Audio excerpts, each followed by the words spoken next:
Nerdly presents the feed where the reels unwind. Off the real podcast, digging deep in the grind. 80 flicks, low cash, big dreams in the frame. No blockbuster hype, just the realest in the game. Reviews so sharp, we cut through the noise. Breaking down the shots with the cinematic poise. From the script to the screen, we dissect it all. Indie cinema kings, yeah, we support them all. Roundtable. But, Are we on now? We'll just, yeah. Oh, good, but because most of this the is a film- no-budget film. It just was money, money exiting, that was all. No budget. So first of all, we are still at the Romford Film Festival 2025.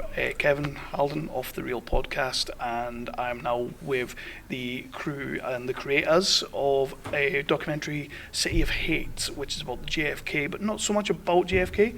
And I'd love to talk about it. First of all, who are you guys and what did you do on the movie? Well, my name is Quin Mathews. I'm the director. I put the film together, but I had help, a lot of help, and a lot of help getting it here. Bart Weiss, I'll let him introduce himself. He's the executive producer, and he prodded me to make this film. So I'm Bart. I prodded him to make the film. That's the title, yeah. So I produce a TV show on the local PBS station. It runs throughout the state of Texas. And Quinn had made another version of this several years ago. And we were talking about things after January 6th and how there's something going on in Dallas. And I said, you know, this resonates in a different kind of way, and it would be really great to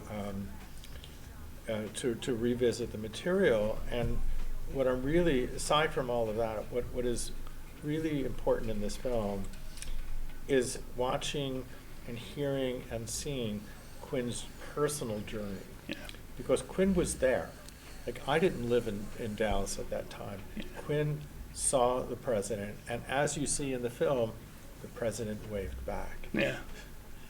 And that gives everything through that, because like the idea of thinking of what the image of a city is different if you lived through the moment when it was known for. I came much later when it was known for the TV show and the Dallas Cowboys, which is a very different image. But the way in which he frames that and his perspective, I think, is really important. Well, and that's what Bart pushed me to do. Let me introduce Lauren also, Ticcaroli, who is, she works for, do you say the Film Festival Doctor? Do we say Rebecca Louisa Smith? Rebecca. Yeah. You know her. Yeah. And she's also a script consultant and a screenwriter herself. And Excellent. she and Rebecca got us here with, of course, the film festival's help. So I'm Lauren, and I've been helping Quinn and Bart for like it's been at least a year. Yeah. It's been a while. Yeah. So just helping them with the festival run, and it's been a great time, and we're obviously like really glad to be here, and this is the international premiere. And That's even better. yeah, so the first time that anyone outside the States was able to see the film, and I guess learn a lot more about what happened and seeing a different perspective, especially for someone like me who's Canadian and also of a younger demographic, to see a different perspective of what's, I guess, mainstream, what's been kind of diluted down over time through just mainstream media. It was very interesting and great to work on.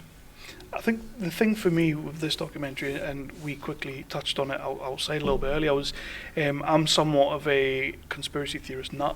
Like, I love all conspiracies, and the JFK conspiracy, like, there's lots there. Whatever you want to think about it, we're not going to dive too deep into that. But what I loved about your documentary was it wasn't necessarily about that. That was the event, but it's about the city. It's about Dallas itself and what was going on there. What really made you want to bring this story to the forefront in that way? Well, first of all, people have asked me how long I worked on it, and the answer is Your whole 60 years, because I was there and saw him, and then found out later that I was on television as he arrived, and very briefly for a few seconds, and that image was part of a documentary that was seen worldwide the next year. I was a television journalist, and at some point, it was either the 15th or 20th anniversary of the assassination, I decided to just do a story, a television news story, on the time since the assassination. And then later, when it was, I don't know how many years later, someone asked me to do a story for the broadcast on seeing the president. And so I did that. And of the, I would say, tens of thousands of stories that I did over my career, I got far more comments on that than anything else, which I thought was interesting. And then on the 50th anniversary, that was when I got together with the public TV station in Dallas and the Sixth Floor Museum, which is a wonderful, wonderful history museum in Dallas, devoted to the assassination and the time of Kennedy. And we met and met and met and met over a long period, many months. And I realized it wasn't going to happen. They wanted to know what Hollywood actor could we get to host it or be a voiceover narrator and so forth. And so I said, I just need to make this. So on my own, I made it. I had the full support of the museum and their archival footage. And if there was a theme of that one, it was on how Dallas had changed. Mm-hmm. Dallas was a conservative city in 1963. By 2013, it had become a liberal city, much more diverse, a Democratic as opposed to Republican city, and it changed. So there was an optimistic tone about it. And then I put it all aside. And I really didn't want to make it again. I didn't want to think about it again. And then Bart came to me. Bart is a longtime festival organizer, the Dallas Video Festival, 34 years. And he has this program on public television, and he asked me to redo the film. And I decided I'm not going to redo it, I'm going to do a new film. Cool. And so it uses elements from the first film, but I started from scratch. And in talking to Bart, I don't know how this came up, you can correct me on this. At some point we had a conversation about making it personal cinema, which I was very uncomfortable with. I'm much more comfortable showing other people, even though I'm used to being on the air. I'm more comfortable presenting other people. Yeah. And Bart wanted me to be the storyteller, to talk about that. Well, it was your story. I mean, you were there, and again, there aren't many people left, or will be left, who can say I was there on that day. And you had so many people in the film who were there that day, who saw it. And to have your voice threaded in there, I think is really kind of important. And because aside from everything else, as a journalist, you are an observer of people's behavior. Other people. Right. Yeah. Right. So you're, like, all the people in there see this just from their point of view. You see this in a way of somebody who covers journalism and understands that. So it weaves in that personal sense of the story. I was in the gym class and they saw this. I was standing here, I was standing there. Personal observations along with other people's opinions as well. But what it meant to your family. Like, I don't know, I didn't meet your family, but now in the film, I do. And I know something about them and how they shaped your vision of the world. All that stuff about going on vacations and going to see those all these important things gives us a sense of who you are as both a journalist, as a filmmaker, and the values you have. And having that in there and then overlaying that to that sense of what happened on that day, what happens now, and how those things are connected, makes the whole piece much more emotional and resonates on a deeper level. And what was that like? Because you have a few. I don't like to use the term talking heads, especially for something like this, because they are people and they had these experiences. But what was that like for you, getting these people to bring that out, bring those stories out from the day? Well, these were all people I knew. except for a gentleman connected with a church. I didn't know him.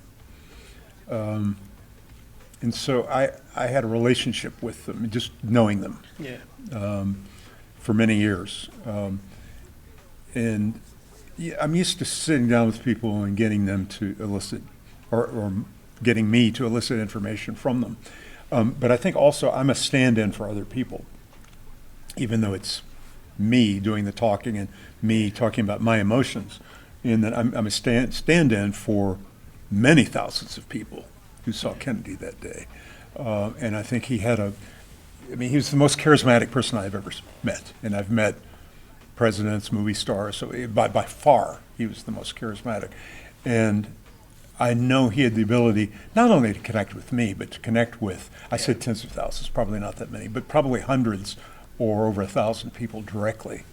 And made them feel like they were they had the most important person in the world paying attention to them. Let me ask you this. One of the moments in the film, we haven't talked about this very much, that really strikes me is Michael Granberry saying, the headline for the morning news, that his childhood was over after lunch. Was that similar to other people of your generation who experienced that? Did you feel like that your life dramatically had changed in that moment? Well, I did. It did change.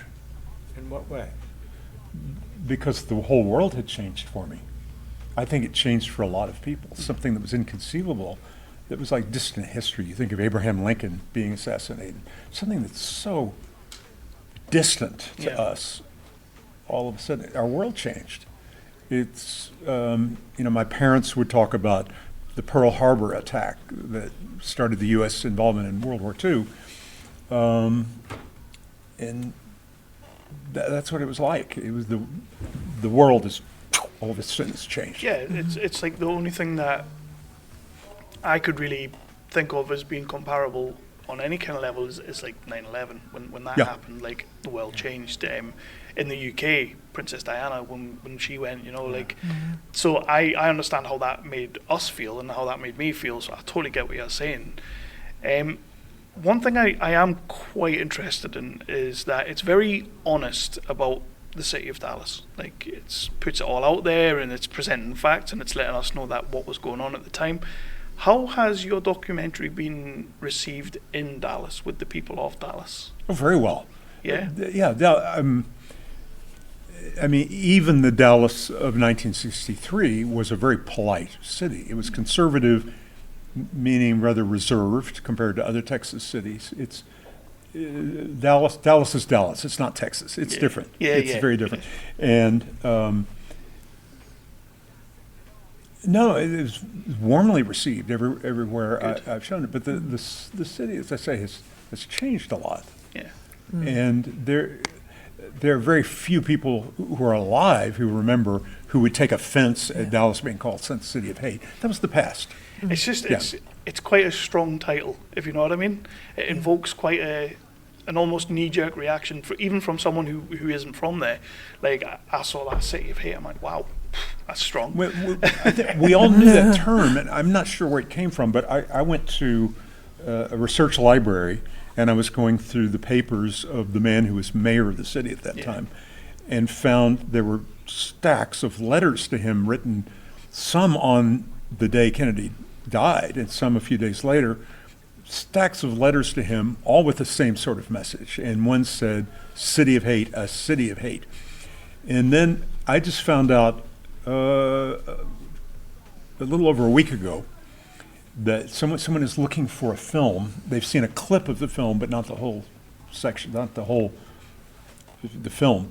And Tom Landry, who was the famous coach of the American football team, the Dallas Cowboys, for many decades, made a speech in which he said, we used to be known as the City of Hate, and now we're known for the Dallas Cowboys. And it's very true. Yeah. The two things that changed that image were the Dallas Cowboys and the TV show. The cheerleaders, those. The cheerleaders. Definitely the cheerleaders. Okay, you know about them, wow. But yeah, I mean, it being America's team, going from City of Hate to America's team Yeah. was really a major way that it's transformed it. I grew up in Philadelphia, and I remember, of course, when the assassination happened, and I hated everything about Dallas, like having never been there. So did not I, knowing though. anything So did about I at the it. time, yeah. But in thinking about it now, everybody who was an adult during that time is dead. Yeah. So that sense of that form of what that world did doesn't exist anymore in Dallas. So the people who would respond to this and saying, oh, this is offensive, none of those are around to complain, I think. Is that right? That's true.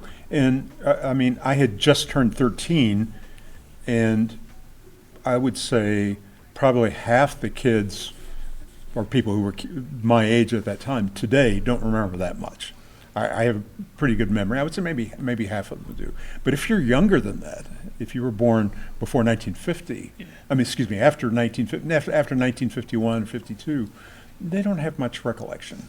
Also, I'd say I was about born the in '53, and I remember. okay, very you well. remember, but you're smart. Okay, the Dallas Cowboys in 1963 and up through maybe 1967 were a very bad team. They lost all the time, I remember. and it took years for them to become what some people call America's team, which is resented by every other team, of course. Yes.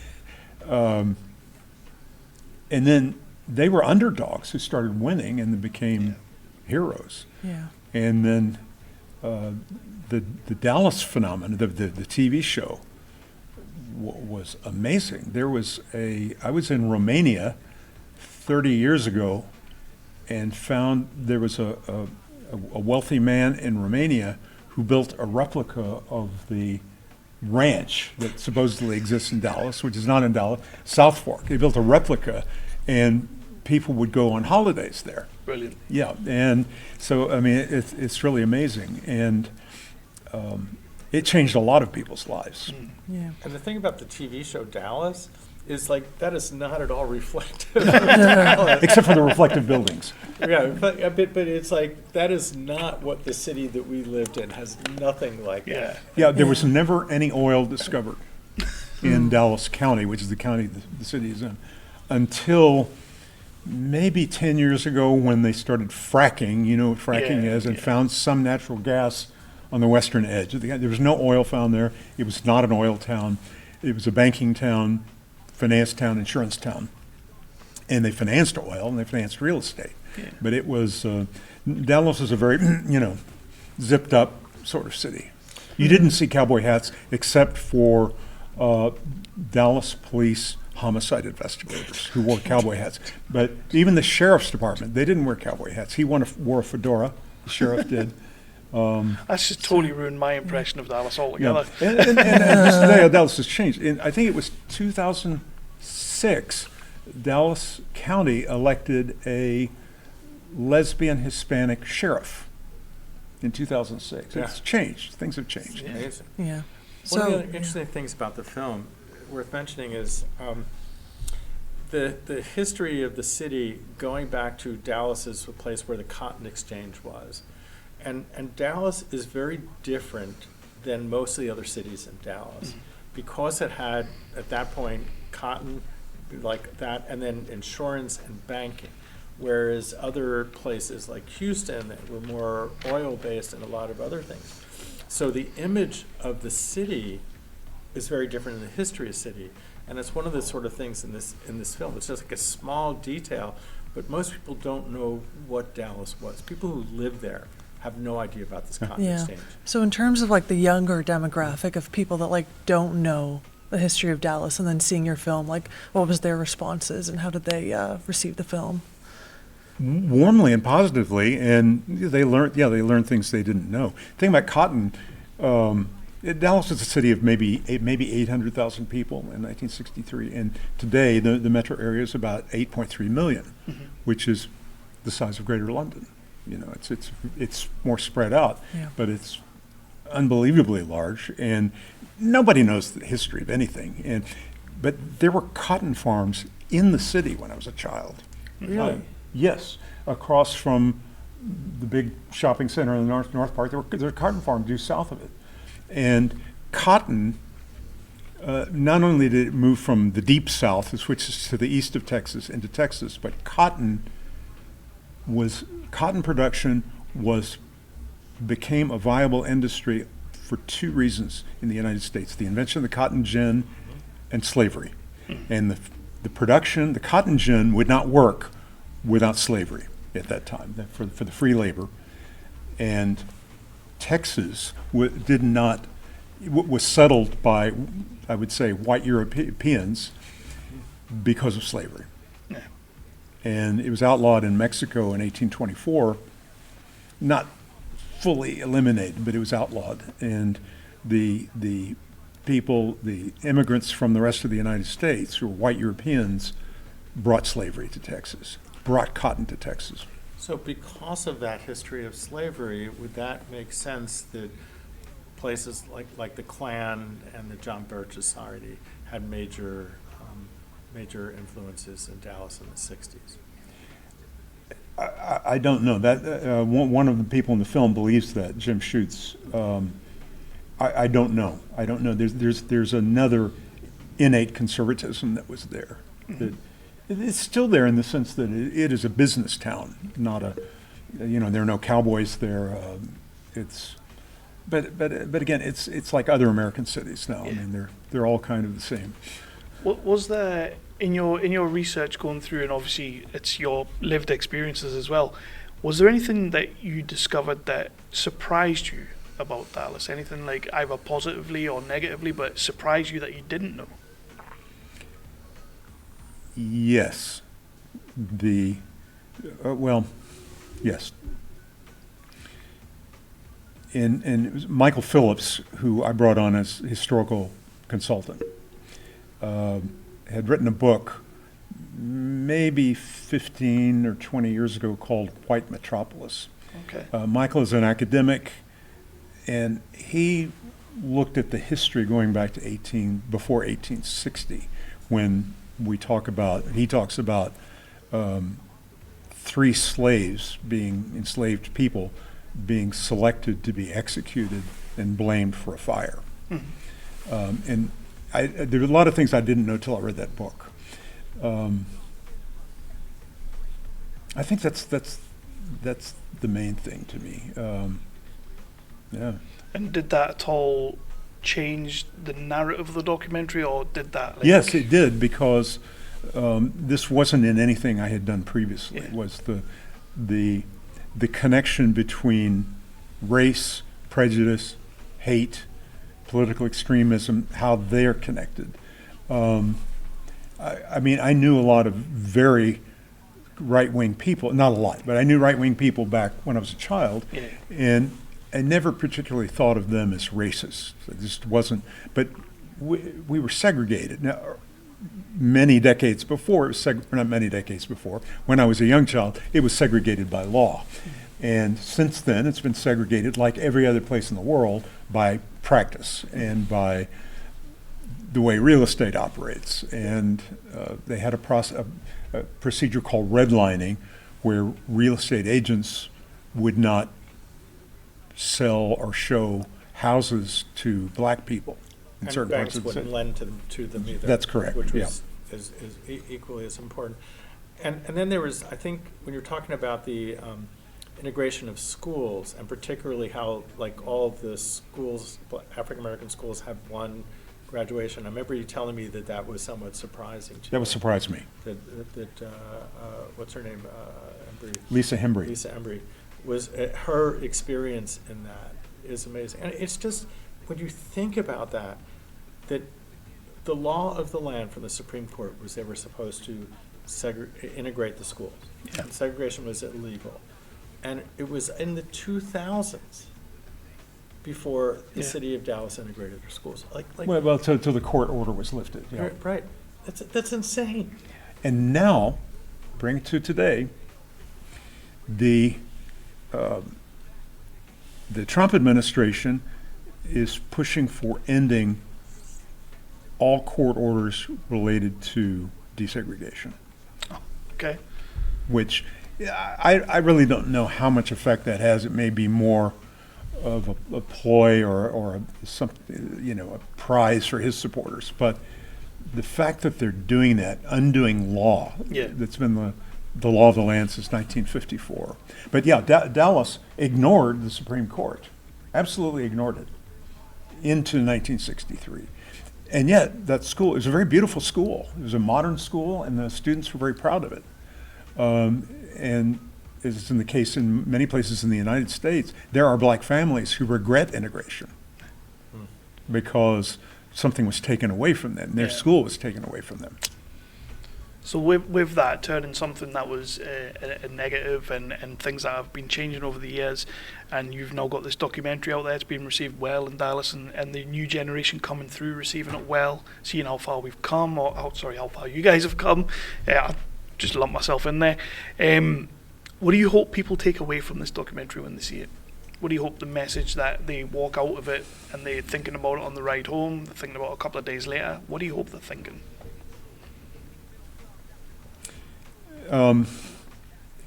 It's the motto of the U.S. Holocaust Memorial Museum. What you do matters.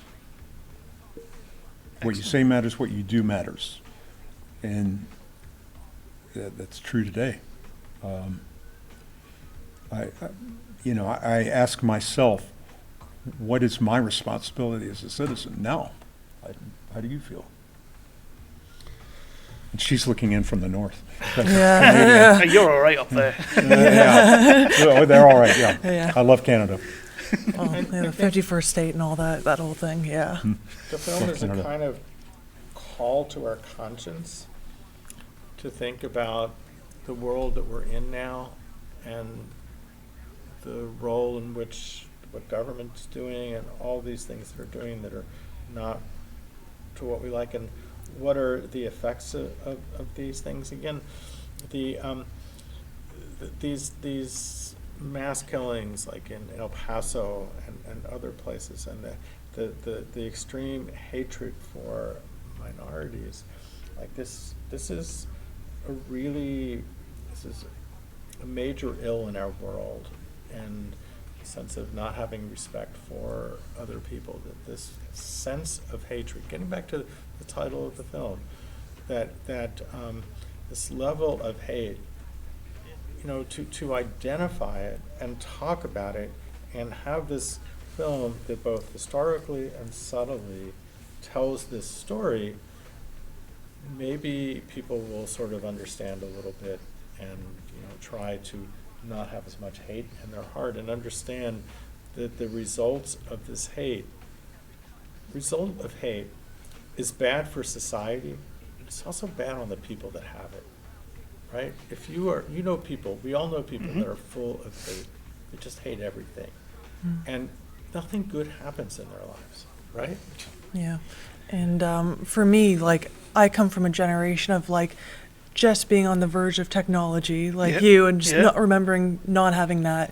But then going into it and having something at your fingertips where you can just say something, boom, and it's out there for the world to see. Sometimes with an effect, some negativity coming from it, and sometimes people latch onto it. And it's okay, yeah, that resonates for me because, all that hate, there's someone else championing that thought, something that they had within them. The likes and the shares, and it's there's a lot of people out there who feel the same. I know exactly what you're saying. And then on Twitter with Elon Musk, and nothing's censored on that platform. And I think there is censorship on that platform. Pardon me for disagreeing now with there you. is, yeah. There is, but not what you're talking about. Yeah. You're talking about like-minded views are not censored. Yeah. But other views may be. It doesn't take much hate to poison it's the a pool. snowball effect, isn't it? It's it starts as something small, rolls downhill, all of a sudden it's huge.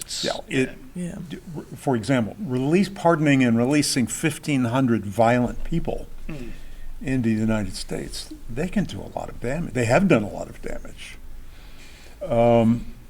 Republican members of Congress, people who are part of Trump's party, are afraid they don't love Donald Trump. I can assure you 80% of the Republican members of the U.S. Congress don't like Trump. He's a loose cannon, isn't he? So But what do? Yeah. He's their ticket. And even 1,500, I mean, you look at this one guy from Dallas who was Hispanic, but didn't like other Hispanics and was afraid of falling, murdered brown-skinned people in a Dallas suburb. It's just horrifying. It doesn't take much. It doesn't take many people. It definitely doesn't. Actually, I think it was after that we started talking about making this. Yes, you're correct.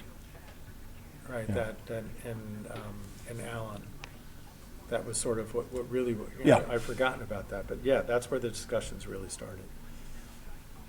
So what is next? Are we very much just living in this world with this documentary right now, getting out there, promoting it, making sure people see it, or have you got something else brewing that you can talk about? Oh, I think all three of us have things brewing. Yeah, I bet, many I bet. many things brewing. I make films mostly about art now, art and then history. I make films for clients. I've done work for museums. I'm going to be back in London in about a month working on a project, a sculpture prize, Nice. where the jurors meet in London every 2 years. But you know, all these things connect. Yeah. All kinds of history. And I don't know what the future is of this film. And I can't say it won't change, because with the technology today, you can't say, oh, well, the film's done. I don't know. Yeah. I really don't know. But I saw it for the first time in months a week ago. Last Saturday, it showed at a film festival in Austin, Texas. And I was kind of shocked when I saw it, because I hadn't seen it in a while. Gee, this stuff is fresh. Mhm. And so Well, I don't Quin, know. So this is 2025, right? So Lord. I am going to ask you to commit in 10 years to revisit this film. It may be sooner. Well, you don't know. Brilliant. Sequel. Well, Well, it's an evolving story, and I think as we learn more, it gets more complex, right? yeah, it does. I mean, there have been two very slightly different versions.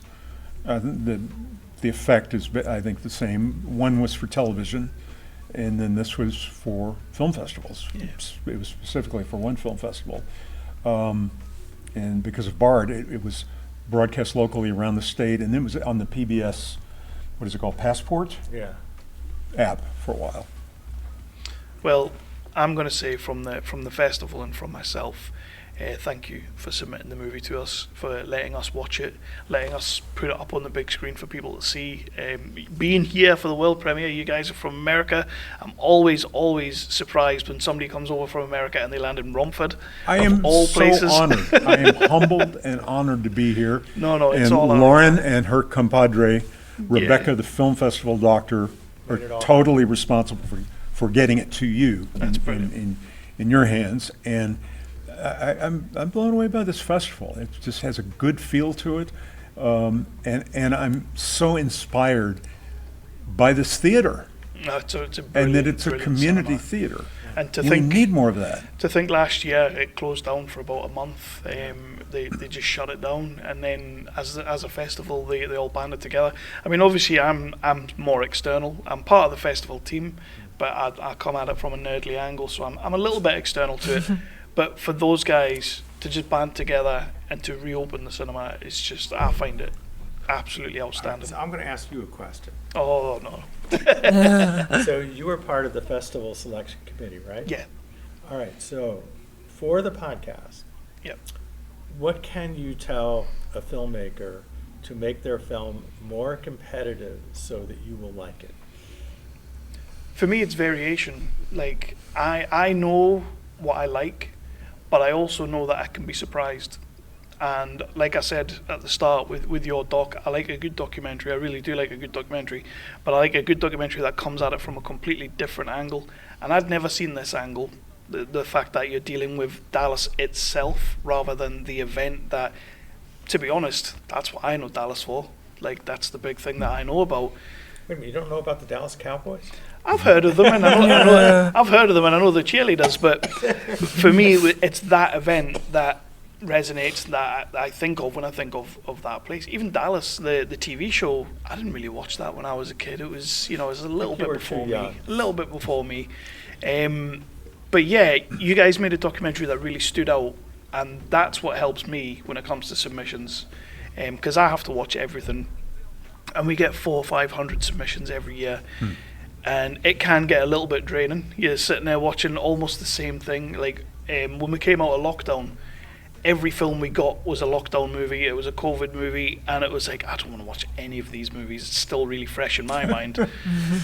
So when a movie like yours stands out, that's why I championed your film, because it was a documentary that took a subject that I knew and I'm fascinated with and flipped it and showed me it in a different light, and it was just like, wow, this is really cool. So that's my main thing. It's like, it just has to be a little bit different, especially on the festival circuit as well, where you've got all these budding young filmmakers trying to push through, and you want to champion everyone, but sometimes they're all singing off the same hymn sheet. I want someone who's turned that page over and they're just running with their own stuff, just. So that's what I look for. We're budding. What do you mean? Absolutely. But the good thing about our festival as well is we've got 5 or 6 different personalities on the submissions team. So something that I look at and I go, that is absolutely fantastic. Somebody else might look at it and go, don't know about that. And that's what's brilliant about what we've got, and that's how we end up with dialogue. That's what we end up with what we have. Yeah.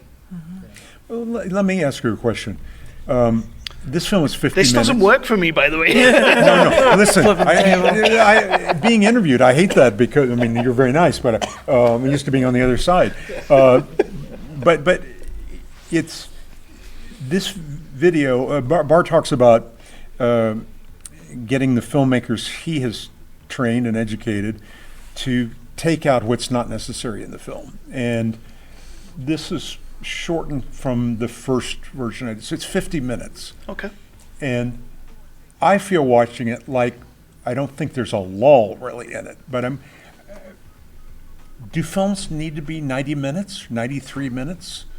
It depends. I enjoy shorts a lot. Yeah. It depends, but I think what you're finding now as well is there's becoming a little bit of a happy medium. So for me, a short movie was always under 15 minutes, under 10 minutes. That's a short movie. But now, more and more often, people are submitting films that are like 40 minutes, 50 minutes, and it's like, okay, that to me that's not necessarily short, but it's still not a feature. But then again, lockdown happened, and those guys made that horror movie over Zoom, and the whole concept of that was it was a Zoom call, so it was 45 minutes because they only had the basic plan. Yeah. And to me, that's a feature. But you know what I mean? Yeah. And that finished at like 45 minutes, and I'm like, actually, that was a feature. So the rules are kind of changing a little bit. I love shorts because you can get in, you can watch it, it's done, And if they've done enough of a good job, they've kept it concise, they've kept it brilliant, like, I'm happy. But the whole thing about 93 minutes, it's a very 90s to early 2000s thing that, back when like Van Damme was massive, Seagal was massive, all their movies were like 95 minutes.